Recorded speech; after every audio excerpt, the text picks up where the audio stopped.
কাঞ্চনাকে বলছে, বিষ্ণুপ্রিয়া কাঞ্চনা, প্রতিদিন গৌরাঙ্গকে দেখিবে, কিন্তু আজকের দেখার অন্য দিনের দেখা এক নয়।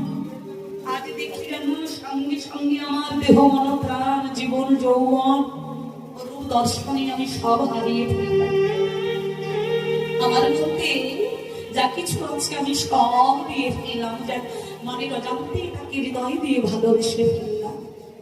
তাহলে নিশ্চয় আজ শ্রী গৌরাঙ্গের রূপে এমন কিছু বিষ্ণুপ্রিয়া পেয়েছে যেটা আনন্দ আর নিজের কাছে রাখতে পারছেন না। সজনীকে ডেকে বলছে, কাঞ্চনা জানিস রে সজনী, ওই ভাগ্যবতী সুরধনী গঙ্গার কুলে জল আনতে গিয়ে আমি আমার শ্রী গৌরাঙ্গের রূপমাধুর্যতা আমি দর্শন করতে গিয়ে আমার বলতে সব হারিয়ে সব দিয়ে কাঞ্চনা বলছে, না এমন কি পেলি রে ওই শ্রী গৌরাঙ্গের রূপের মধ্যে যে আমার মধ্যে সব দিয়ে। বিষ্ণুপ্রিয়া বলছে, জানিস কাঞ্চনা, দেখলাম দামিনী দাম দমন হচ্ছে দর্শনে। দাম দামিনী দাম, দামিনী মানে বিদ্যুৎ আর দাম মানে মালা।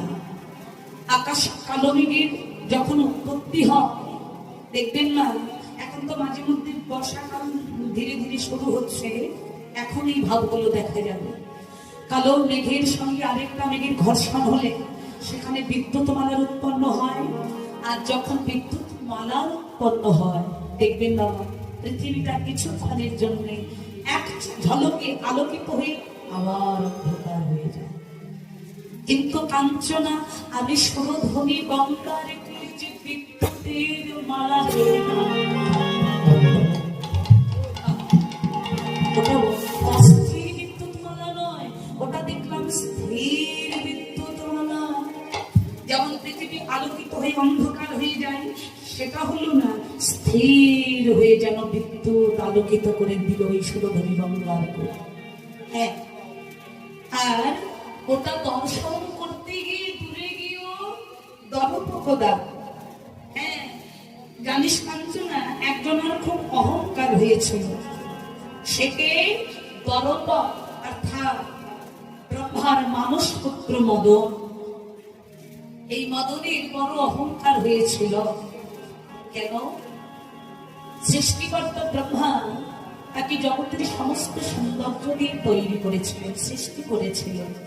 এই জন্য মদন বড়ই সুন্দর, দেখতে এত রূপমান যে তার রূপে যেন জগৎ কিছুটা আলোকিত, এতটাই রূপমাধুর্যতা ছিল।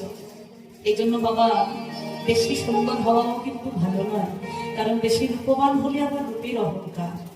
হ্যাঁ, তাই মদনের সেই দশাটাই হয়েছিল যে আমার মতো সুন্দর আর জগতে কেউ নেই, এই জগতে আমি একমাত্র সুন্দর। এই যে অহংকার হলো, ভগবান মনে মনে চিন্তা করছে, মদন অহংকার করো না, অহংকার যে কত নির্মূল। যদি হৃদয় মন্দিরে দৈবতা না থাকে, অভিমান সুন্দর না হতে পারো, তবে যে তোমার এই দেহটা যে বৃথা হয়ে যাবে। মদন যখন শুনতে পেলেন যে জগতে এমন একজন পুরুষের অবতরী হয়েছে, সে নাকি আমার থেকেও বড় সুন্দর।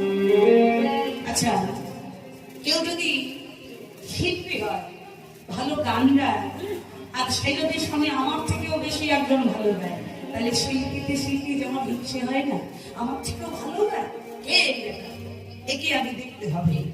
তা মদনেরও সেরূপ মনের ভেতরে একটা হিংসে হয় যে আমার থেকেও বড় সুন্দর, আগে আমাকে তাকেই দেখতে হবে। সেকে খুঁজতে খুঁজতে মদন যখন গৌর চরণে এলো,